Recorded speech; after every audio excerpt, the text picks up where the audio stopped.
হংকংয়ের বিপক্ষে লড়তে বাংলাদেশের একাদশে একাধিক পরিবর্তন আনা দরকার। শুধু একাদশ নয়, পরিবর্তন আনতে হবে বাংলাদেশের কোচিং প্যানেলে। বর্তমানে বাংলাদেশের কোচিং স্টাফরা কোনো না কোনোভাবেই সিন্ডিকেটের সাথে জড়িত।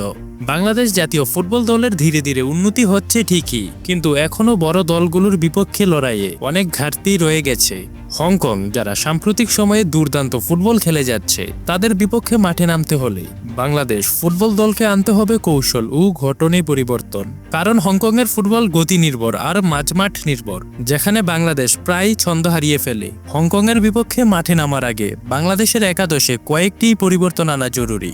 যেমন, হংকংয়ের উইং ও সেন্টার অ্যাটাকে যথেষ্ট গতি রয়েছে, তারা দ্রুত বল আদান প্রদান করে এবং লং পাস খেলতে বেশি স্বাচ্ছন্দ্য বোধ করে। তাই বাংলাদেশের ডিফেন্স লাইনে যারা হেডিংয়ে দক্ষ এবং উচ্চতা সম্পন্ন, তাদেরকে একাদশে রাখা দরকার।